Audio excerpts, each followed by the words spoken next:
భారతదేశం నుండి రావణుని లంకకు దూరం ఎంత?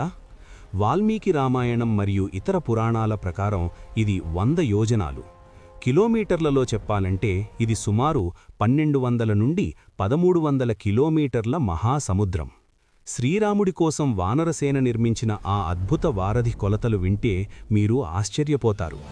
వాల్మీకి రామాయణం యుద్ధకాండ ప్రకారం ఈ రామసేతు పొడవు 100 యోజనాలు అయితే దాని వెడల్పు 10 యోజనాలు. అంటే దాదాపు 120 కిలోమీటర్ల వెడల్పు కలిగిన మహామార్గమది.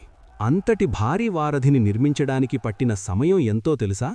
కేవలం 5 రోజులు. 1 కాదు, 2 కాదు, 1200 కిలోమీటర్ల దూరాన్ని 5 రోజుల్లో పూర్తి చేశారంటే అసలు ఆ వానరసేన సంఖ్య ఎంత పెద్దదై ఉండాలి? రావణుడి వేగులైన సుక మరియు సారణులు స్వయంగా లెక్కించి చెప్పిన ఆ సంఖ్య మన ఊహకు కూడా అందదు. ప్రాచీన సంఖ్యాశాస్త్రం ప్రకారం వారు చెప్పిన ఆ సేనా విభాగాలు ఇవే: 100 కోట్లు కలిస్తే ఒక శంఖువు, 100 శంఖువులు కలిస్తే ఒక మహాశంఖువు. వరుసగా బృందం, మహాబృందం, పద్మం, మహాపద్మం, ఖర్వం, సముద్రం మరియు ఓఘం.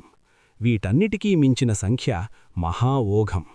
మొత్తం వానర సైన్యం ఎంత అంటే వాల్మీకి రామాయణం లెక్క ప్రకారం 1000 కోట్లు, 100 శంఖువులు, 1000 మహాశంఖువులు, 100 బృందాలు, 1000 మహాబృందాలు, 100 పద్మాలు, 1000 మహాపద్మాలు, 100 ఖర్వాలు, 100 సముద్రాలు మరియు 1000 మహా ఓఘాల వానర వీరులు శ్రీరాముడి సైన్యంలో ఉన్నారు. అంటే ఒకటి పక్కన సుమారు 60 సున్నాలు పెడితే వచ్చే అంతటి అపారమైన సైన్యమది. ఇంతటి మహాసైన్యం ఏకమైంది కాబట్టే ఆ మహావారధి కేవలం 5 రోజుల్లో సాధ్యమైంది.